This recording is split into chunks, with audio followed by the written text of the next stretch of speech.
Foi mais ainda, foi mais ainda. O projeto como um todo demorou 3 anos, sendo que estamos a falar da casa-mãe ter demorado 3 anos, incluiu uma fase inicial de negociação e alinhamento com o Barclays do que é que deveria ser feito. Depois todo o planeamento mais detalhado, constituição de equipas, etc. E finalmente um grande período de execução que foram mais ou menos 18 meses, portanto eu diria mais ou menos 1 ano e meio. E aí obviamente nós estivemos sempre muito envolvidos, constituímos uma equipa especializada que geriu todo o projeto desde o início para garantir que de facto não só iria correr bem e foi um sucesso, mas também que o negócio em si não era impactado e que os nossos clientes não sentiam nenhum tipo de efeito menos positivo por nós estarmos a ter tamanho projeto em mãos neste período.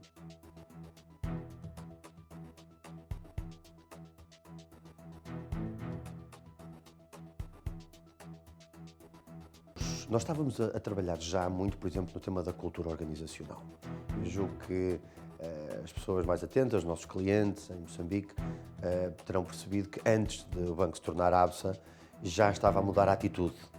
E, portanto, esse elemento era muito forte para nós, na nossa estratégia enquanto banco, desde há alguns anos. E, obviamente, que foi acelerado e amplificado com esta mudança de marca. Nós não só continuamos no caminho que já vínhamos a traçar nos anos anteriores, como, efetivamente, enquanto um grupo, repensamos a nossa identidade. Portanto, ao mudar a marca e o logotipo, mudamos muito mais do que isso. A nossa africanicidade, a nossa forma de pensar o negócio onde estamos envolvidos, onde o futuro deste continente e o papel que nós podemos ter para o apoiar. Portanto, eu diria, esse terá sido o aspecto, e será ainda hoje o aspecto mais importante e que já vinha de trás e, portanto, ainda mais próximo do nosso coração estava aqui em Moçambique, numa organização que já se estava a transformar há alguns anos.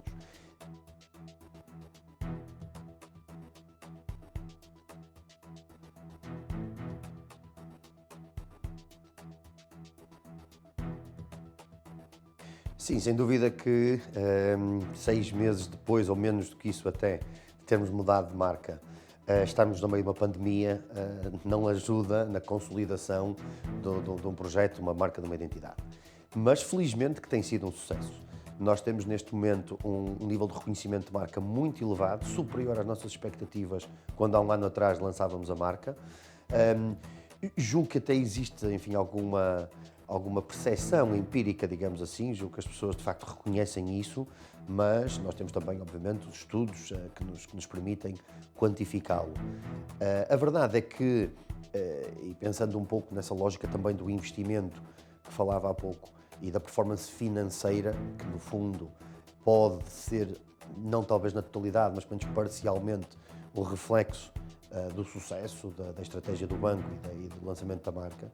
A verdade dizia que houve um grande investimento nos últimos anos e, portanto, a nossa base de custos aumentou especificamente por causa disso. Nós tivemos o cuidado de comunicar ao mercado quais seriam os nossos resultados normalizados, ou seja, se não houvessem os custos extraordinários que, obviamente, no futuro não se prevê que se repitam. E, portanto, nessa medida, sem dúvida que a nossa performance foi também muito boa.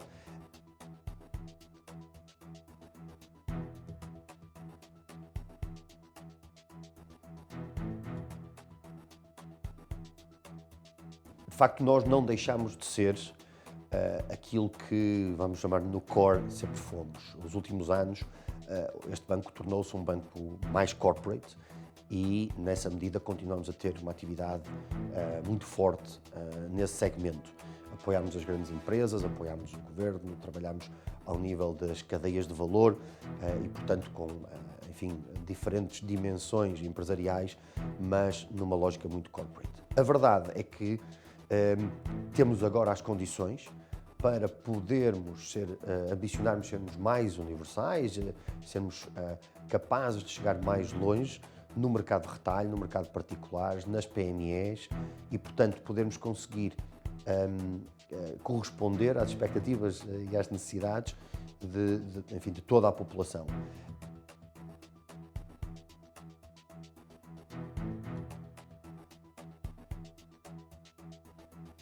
Eu diria que o fator mais importante é a interação humana. A interação humana dentro de casa, porque de facto, embora a tecnologia existente seja muito útil para nos mantermos ativos e produtivos, a verdade é que num ambiente como o nosso, numa organização que tem vindo a trabalhar a tal cultura organizacional de colaboração, de inovação, de interação, em que damos valor à abertura para as pessoas poderem falar o que pensam e terem novas ideias, à distância é mais complicado. Nós estamos a tentar também encontrar novas soluções para promover isso nas condições atuais, mas logo desde de dentro sentimos que efetivamente impactou essa nossa capacidade mesmo de partilhar a experiência dos mais velhos versus os mais novos, etc.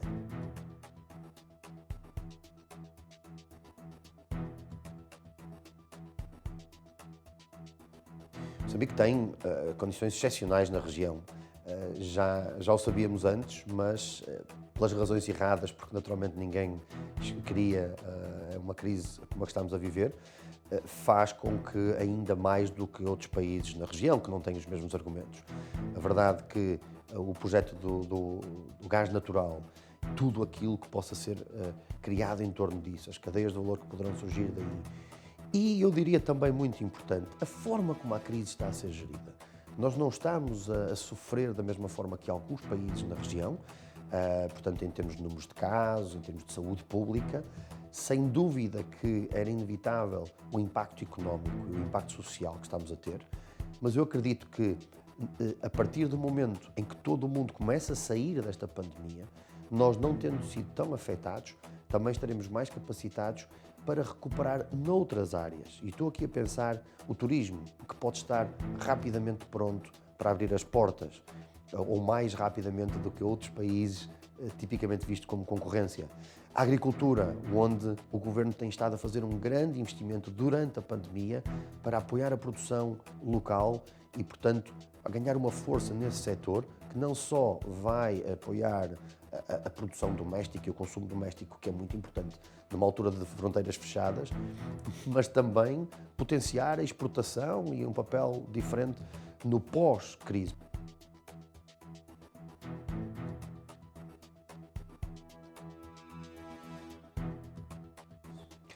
Bom, obviamente que o papel da banca é o de apoiar o desenvolvimento económico e, se possível, social. Obviamente que há sempre uma consequência nesse sentido, mas enquanto entidades, elas próprias, privadas, e que têm que remunerar os seus acionistas e, acima de tudo, têm que garantir a sua viabilidade financeira para continuar a pagar salários e crescer, tal como todos ambicionamos.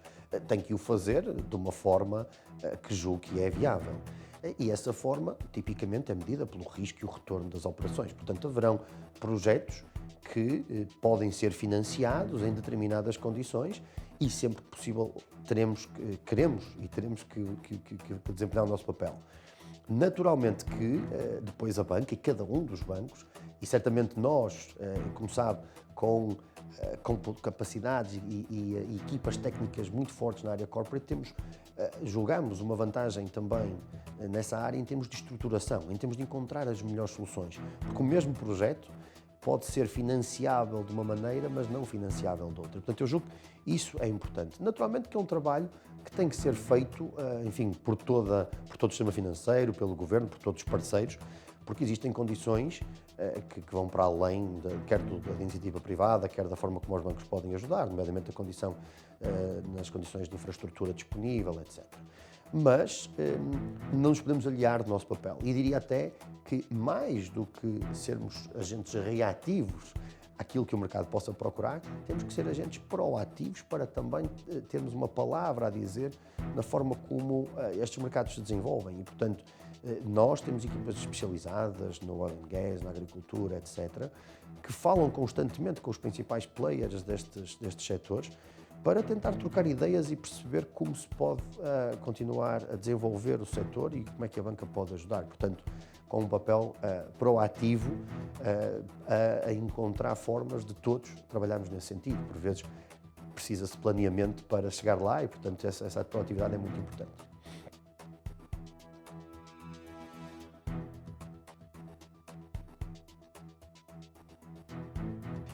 Em termos da imagem, eu diria que sim, o processo foi dado como concluído. Naturalmente temos a necessidade de fazer manutenção e revisão de algumas coisas ao longo do tempo, como qualquer marca, mas naquilo que, digamos, surgia da mudança de marca, o processo está completamente concluído. Felizmente que cumprimos com todos os prazos que tínhamos previstos. Contudo, a imagem é apenas uma parte da identidade que, como eu dizia, para nós é, acima de tudo, uma identidade que se vê na atitude das pessoas, na forma como nós, enquanto instituição, queremos chegar mais longe e ajudar mais gente. E, portanto, isso sim, eu diria que ainda tem muitos desafios pela frente. Continuamos a crescer, continuamos a querer encontrar aquilo que melhor pode servir este país.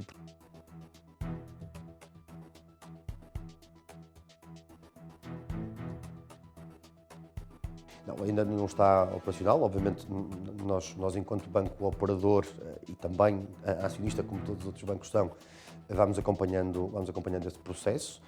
O sistema ainda não foi alterado, mas, tanto quanto sabemos, estamos a caminhar a passos largos nesse sentido.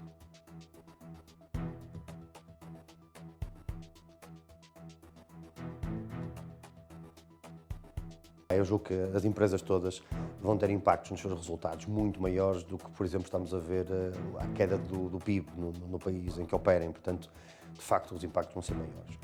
Na banca, eu julgo que há uma ou duas considerações interessantes a fazer. A primeira é que os resultados líquidos podem cair bastante por diferentes razões. E a principal este ano será o nível de imparidades.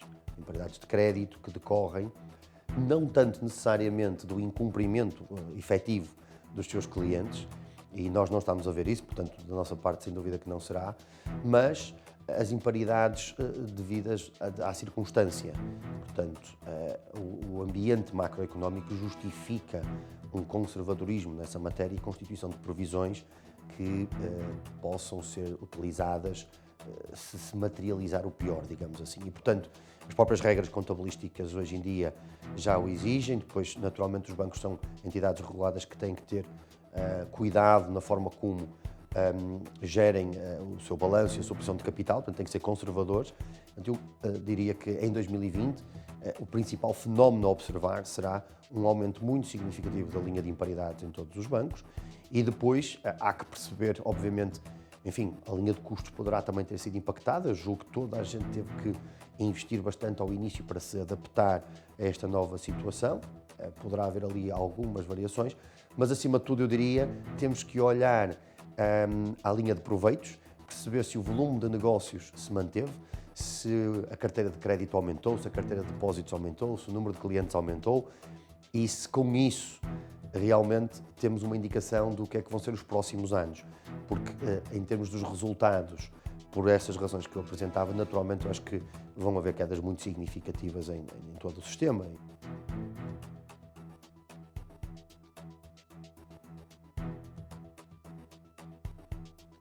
Destacava duas, porque em momentos diferentes julgo que foram bastante importantes. A primeira, sermos céleres a tomar decisões. E nos primeiros meses, um mês, 2 meses, isso foi crucial. Por vezes é melhor tomar uma má decisão do que não tomar uma decisão de todo e, portanto, acho que reagimos muito rápido, tomámos as medidas que achámos que eram as apropriadas, ficámos a ver para corrigir se fosse necessário. Felizmente que não foi preciso grandes alterações, mas de facto acho que decidir rápido foi crucial e estou muito satisfeito pela forma como reagimos logo numa fase muito inicial a tudo o que estava a acontecer. Mas o que a partir daí há um outro elemento que surge com força, comunicação.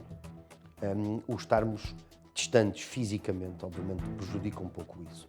E, portanto, aumentamos muito o nível de comunicação entre todas as equipas. Obviamente isto é algo que é feito pela organização como um todo, mas eu próprio, em comunicados para todo o banco, com muito maior regularidade, em comunicação aberta, a explicar como as coisas estavam a acontecer, a explicar o que estávamos a fazer, o que estávamos a pensar, a ouvir as pessoas, inclusive a pedir a sua própria opinião, porque obviamente há elementos que são relevantes de obter com diferentes perspectivas. E, portanto, esse diálogo, essa comunicação frequente, aberta, tentando encontrar soluções, sermos construtivos, sermos positivos, acho que foi muito, muito importante. Portanto, em momentos do tempo diferentes, estas duas coisas complementam-se muito bem e eu diria que foram, enfim, foram fatores fundamentais para o sucesso da forma como nós ultrapassámos, ou estamos a ultrapassar ainda este mau momento.